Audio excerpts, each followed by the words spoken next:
Hello students, Namaste. Here I am flashing one key to success. क्षेत्र कोणतंही असू दे, कष्टाला पर्याय नाही आणि कष्ट प्रामाणिक असले की यशालाही पर्याय नाही आणि यश मिळवायचं असेल तर ह्या प्रत्येक फेज मधून आपण गेलं पाहिजे. Regarding this, we have started one series of root words to develop the vocabulary of all aspirants. So आज आपण तिसरा व्हिडिओ याच्यावर करत आहोत. मागील 2 व्हिडिओ तुम्ही बघितले असतीलच. तर त्याच्यामध्ये मी प्रत्येक वेळी एक 4 ते 5 रूट वर्ड्स तुम्हाला सांगते. त्याचे मीनिंग्स, त्याच्याशी रिलेटेड वर्ड्स, एक्झाम्पल्स देते आहे. रिगार्डिंग दॅट आज सुद्धा मी एक व्हिडिओ तुमच्यासमोर प्रेझेंट करते आहे. आज सुद्धा आपण असेच एक 4 मेजर वर्ड्स बघणार आहोत, रूट वर्ड्स, जे कुठल्याही कॉम्पिटिटिव्ह एक्झाम मध्ये तुम्हाला सक्सेस मिळवायचा असेल तर ती जी वोकॅब लागते ती डेव्हलप होण्यासाठी डेफिनेटली ते युजफुल आहेत. So let get started. एक सेंटेन्स दिलेला आहे बघा इथं, पॅनग्राम म्हटलेलं आहे. पॅनग्राम इज अ सेंटेन्स और पनग्राम म्हटलं जातं याला. पॅनग्राम और पनग्राम म्हटलं जातं. Okay, what they said, pangram is a sentence is one that contains every letter in the language. Okay, language मधलं म्हणजे अल्फाबेट जे आहेत सगळे, ते सगळे लेटर्स त्या सेंटेन्स मध्ये तुम्हाला आढळतील आणि that is called pangram. So pun or we can say pan is a root word. इथं PAN हा आपला रूट वर्ड आहे. तर बघूया ह्याचं मीनिंग काय आहे. रिगार्डिंग दिस कुठले वर्ड्स आपल्याला आज बघायला मिळतात.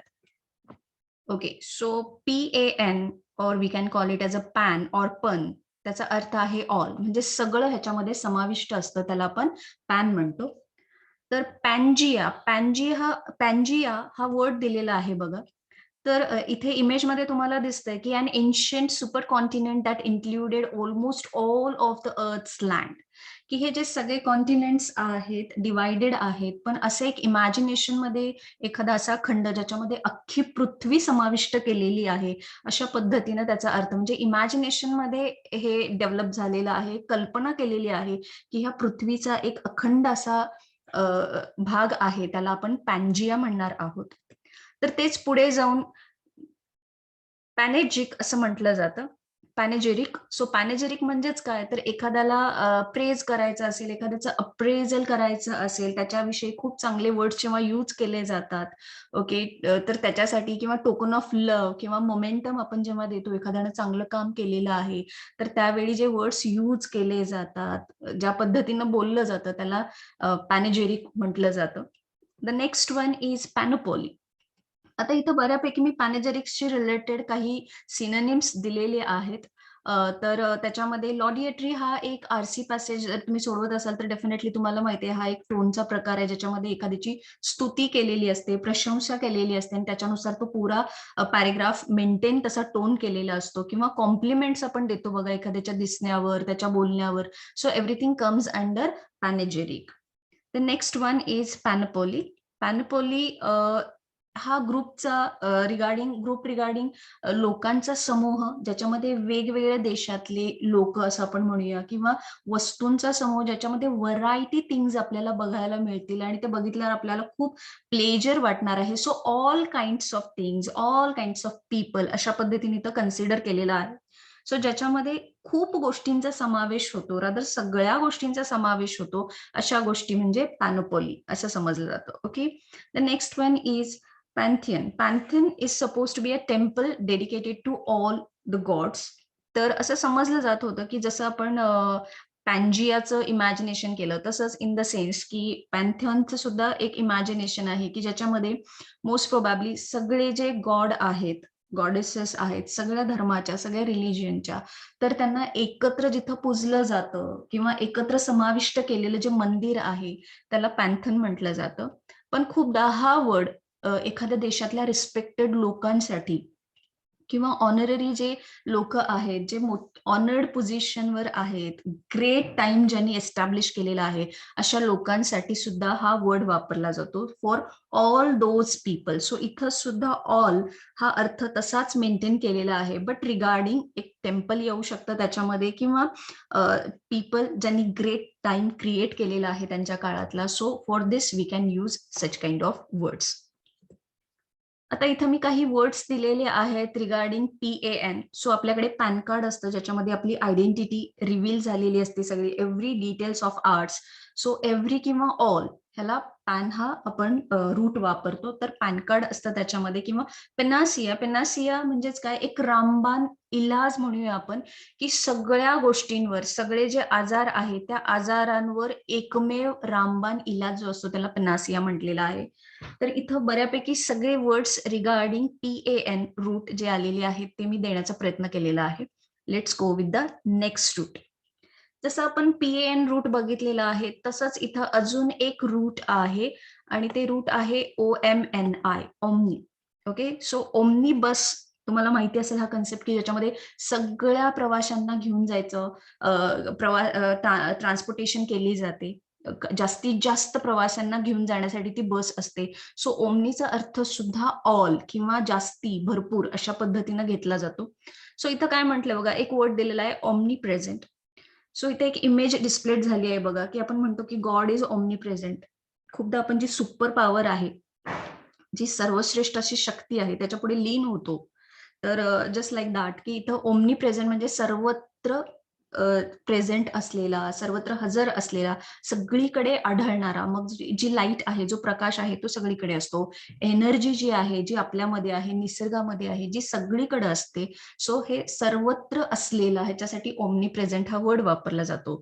तर पुढचा वर्ड आहे ओमनिसेंट. ओमनिसेंट हा सुद्धा खूपदा वर्ड आपण कधी वापरतो, तर ज्याचा लुक जो आहे, लुक इन द सेन्स दृष्टिकोन जो आहे, तो ओमनिसेंट आहे. म्हणजेच काय, तो खूप नॉलेजेबल आहे, त्याला खूप प्रकारच्या गोष्टी माहिती आहेत. आता ओमनी सायन्स किंवा ओमनिसियंट असं 2 वर्ड्स आहेत त्याच्यामध्ये. सो ओमनी सायन्स असू दे किंवा ओमनिसियंट असू दे, ज्याला खूप गोष्टी माहिती आहेत, इन्फिनाइट गोष्टी माहिती आहेत, युनिव्हर्सल थिंग्स माहिती आहेत, अशा व्यक्तींना, रादर अशा गोष्टींना आपण ओमनिसेंट असं म्हणतो.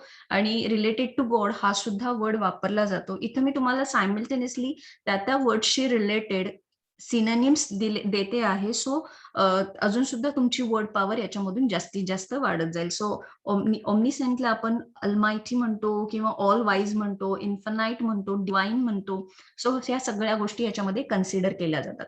तर नेक्स्ट आहे ओमनिपोटेंट. ओमनिपोटेंट कुणाला म्हटलं जातं, तर having virtually unlimited authority or influence. आपण देवांना खूपदा ह्या फेजमध्ये बघतो बघा, की ज्याच्यामध्ये ज्याला सर्व ज्ञात आहे, जो सर्वश्रुत आहे, ज्याच्या पुढे आपण नतमस्तक होतो, ज्याला पूर्ण आपण पॉवर दिलेली आहे, अशा पद्धतीचं ज्याचा इन्फ्लुएन्स आहे, त्याला आपण ओमनिपोटेंट म्हणतो खूपदा.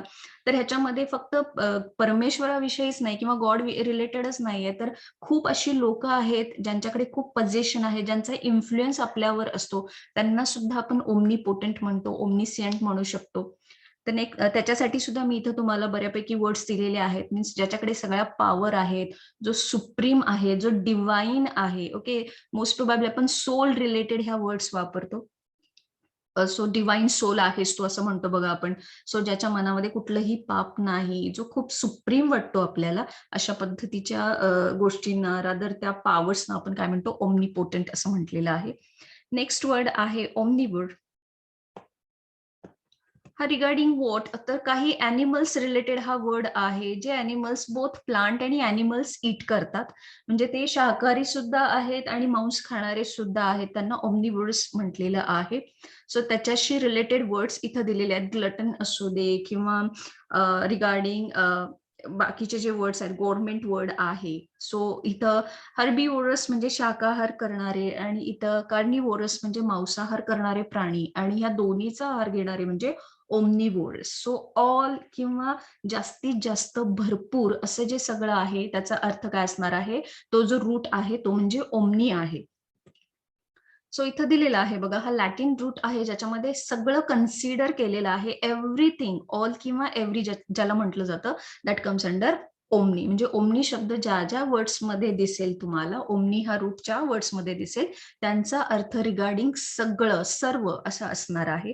So here are some words. इथं काही मी वर्ड्स तुम्हाला दिलेले आहेत ज्याच्यामध्ये ओमनी रिलेटेड वर्ड्स आहेत, त्याचा अर्थ सुद्धा तोच असणार आहे. Will see the next root. पुढचं रूट आहे DICT, that is called dict. Okay. So ह्या रूटचा अर्थ काय आहे? To speak or to say. काही बोलणे, सांगणे, नॅरेट करणे, टेलिंग समथिंग अशा पद्धतीने याचा अर्थ घेतला जातो.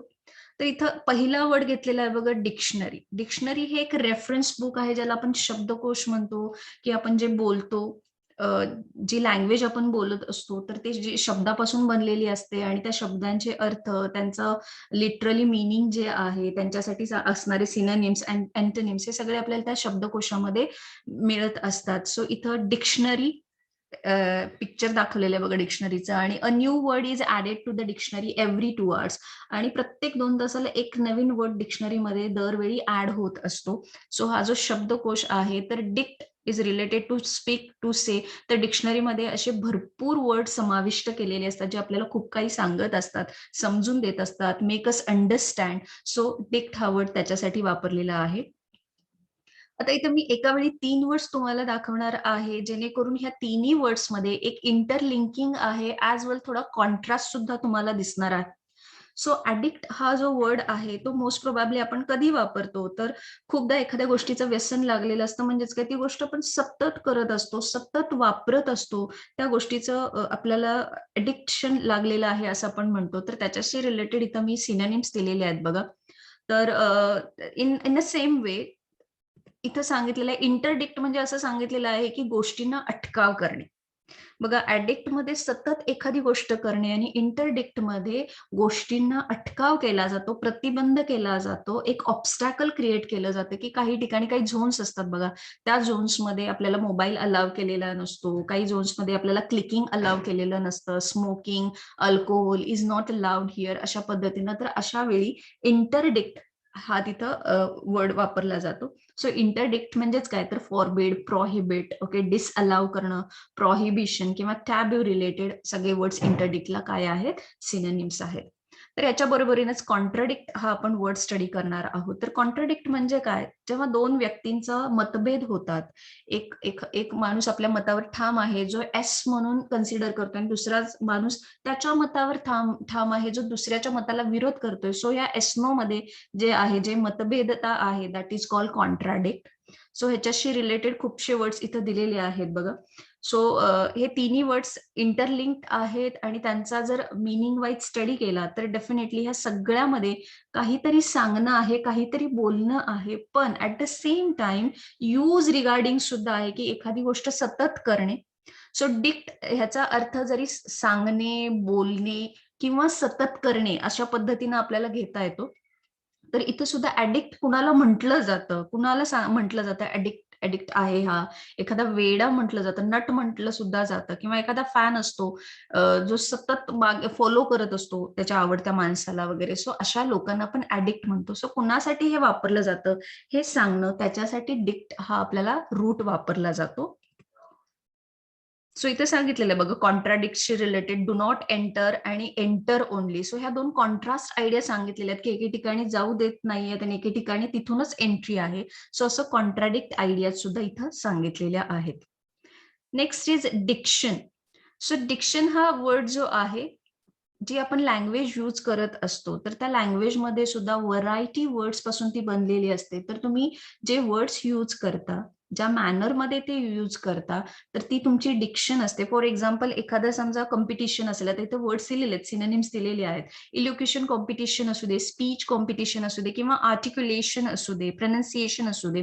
तर ह्याच्यामध्ये तुम्ही ज्या पद्धतीनं लँग्वेज वापरता आहात, जी भाषाशैली तुमची आहे, ज्या पद्धतीने तुम्ही वाक्याची रचना केलेली आहे आणि तुमचा प्रभाव तुमच्या बोलण्यातून, तुमच्या भाषा वापरण्यातून पडतो. त्याला डिक्शन म्हटलं जातं आणि प्रत्येकाची डिक्शन ही त्याची चॉईस असते, की कुठले शब्द मी वापरणार आहे आणि त्याच्यानुसारच बऱ्यापैकी इलोक्युशन कॉम्पिटिशनमध्ये सुद्धा किंवा 1 मिनिट स्पीचमध्ये जास्तीत जास्त जर सक्सेसफुल व्हायचं असेल, मार्क्स मिळवायचे असतील, तर डेफिनेटली तुमची डिक्शनची जी चॉईस आहे ती मॅटर करते.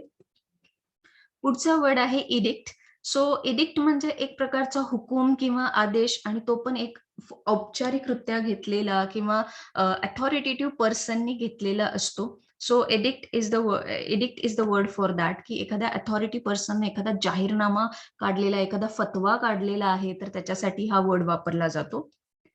सो हे सुद्धा सांगणंच असतं. अँड द नेक्स्ट वन पुढचा वर्ड आहे बघा, येस, वर्डिक्ट. वर्डिक्ट हा वर्ड आहे की जो बऱ्यापैकी खूपदा आपण वर्ड हा लॉच्या फेजमध्ये वापरलेला आहे किंवा ज्युरिस्डिक्शनमध्ये हा वर्ड जास्तीत जास्त वाचलेला आहे. माहीत आहे आपल्याला की जजेस जजेस काय करत असतात, तर वर्डिक्ट देत असतात की कोण इनोसेंट आहे, कोण गिल्टी आहे. तर एखाद्या गोष्टीवर डिसिजन देणे आणि तो डिसिजन सगळ्यांनी मान्य करायचा असतो. हा एक प्रकारचा जस्टिस असतो, एक लास्ट डिसिजन असतो. सो कोण इनोसेंट असतं तर कोण गिल्टी असतं. तर हा एका अथॉरिटी पर्सननं घेतलेला डिसिजन आहे, त्याला सुद्धा वर्डिक्ट म्हटलं जातं. त्याचं सेइंग. सो इथे डिक्ट हा वर्ड का वापरलेला आहे किंवा डिक्टनुसार आपण कसा हा वर्ड स्टडी करायचा आहे, तर या सगळ्यामध्ये कुठली तरी गोष्ट सांगितलेली आहे. कुठल्या तरी व्यक्तीसाठी, कुठल्या तरी वस्तूसाठी किंवा कुठल्या तरी फेजसाठी हे सांगितलं जातं, हे म्हटलं जातं. ह्याच्यासाठी हा डिक्ट वर्ड इथं आपण वापरलेला आहे. तर नेक्स्ट वन, डिक्टेट. डिक्टेट करणे म्हणजे काय? जसं स्कूलमध्ये टीचर स्टुडंट्सना सांगत असतात, गाईड करत असतात, काही गोष्टी त्यांना नोट डाउन करायला सांगतात. That is dictation. सो इथं सुद्धा रिगार्डिंग दॅट सिनोनिम्स दिलेले आहेत. तर पुढे एक वर्ड आहे डिक्टेटर. आता डिक्टेट करणं म्हणजे सांगणं, पण डिक्टेटर हा एक वर्ड असा आहे की ज्याच्यामध्ये एक डिक्टेटर असतो, जो प्रत्येक वेळी हुकुमशहासारखं काम करत असतो, जो स्वतःचंच ऐकलं पाहिजे, इतरांनी माझंच ऐकलं पाहिजे, अशा पद्धतीनं वागणारा जो व्यक्ती असतो त्याला आपण डिक्टेटर म्हणतो. आणि अशी जी गव्हर्नमेंट असते ज्याच्यामध्ये डिक्टेटरशिप म्हणजे थोड्या लोकांचा समूहच हुकुमशहासारखं वागत असतो. आपण सांगितलेल्या मतानुसारच लोकांनी वागलं पाहिजे, ते मानलं पाहिजे, अशी जुलूमशहा जी लोक असतात त्यांच्या गव्हर्नमेंटला डिक्टेटरशिप म्हटलं जातं. So here I have given some synonyms regarding that. Okay. So here are few more words regarding dict root word. Now the next one is, so here is the word transfer. Transfer means carrying or shifting from one place to another phase or transmitting something. So इथं पैशांचा व्यवहार दाखवलेला आहे बघा. आता आपण digitalise केलेले आहेत सगळे व्यवहार. पहिला कॅश पेमेंट करत होतो, पण आता आपण ऑनलाईन पेमेंट सोर्स वापरलेला आहे. So this kind of transfer. Next one आहे सफर. सफर म्हणजे काय? एखाद्या त्रासातून, एखाद्या टॉर्चर मधून, त्या फेज मधून स्वतःला सतत नेणे, कॅरी करणे, त्या फेज मध्येच स्वतः असणे. सो दॅट इज कॉल्ड सफर. तर पुढे आहे रेफर. फॉर एक्झाम्पल, जर समजा एखादं पुस्तक वाचतो आपण आणि त्याचे रेफरन्सेस दिलेले असतात की ह्या पुस्तकामध्ये जे काही गोष्टी सांगितलेल्या आहेत तर त्याच्यासाठी ह्या दुसऱ्या पुस्तकांमधून रेफरन्स घेतलेला आहे. सो इथं सुद्धा कॅरिंग फॉरवर्ड असतं, म्हणजे अगोदरच्या गोष्टींचा उल्लेख पुढच्या गोष्टींमध्ये केलेला आहे. So it's a shifting or carrying असणार आहे. सो वसिफेरस इज अगेन एखादी व्यक्ती खूप मोठ्याने बोलत असेल, ओरडून बोलत असेल, तावातावानी वैतागून काहीतरी सांगत असेल, त्याला वसिफेरस असं म्हटलं जातं. हे सुद्धा स्वतःचं म्हणणं खूप मोठ्यानं आरडून ओरडून सांगणे, किंचाळून सांगणे, ह्याच्यासाठी हा वर्ड वापरला जातो. तर इन्फर हा रिलेटेड टू काय आहे, तर एखाद्या समोर असलेल्या परिस्थितीवरून एक अनुमान करणं, तर्क काढणं. सो आपले विचार सुद्धा एका फेज मधून दुसऱ्या फेज मध्ये नेणं, एखाद्या अनुमानापर्यंत येणं, अशा पद्धतीने इन्फरिंग किंवा इन्फर हा वर्ड वापरला जातो. तर कोनिफेरस कशासाठी वापरलं जातं, तर झाडांची पानं किंवा श्रब जे असतात त्यांना एक प्रकारचा कोन असतो आणि ते तसं कॅरी करत राहतात. म्हणजे झाडाची वाढ तशाच पद्धतीनं झालेली असते from top to bottom. So that is coniferous. So ह्याच्यावरून एक रूट आपल्या लक्षात येतो जो प्रत्येक वर्ड मध्ये मेन्शन केलेला आहे, and that root is FER. FER is the root, and that meaning is to carry, to shift. FER means to carry or to shift.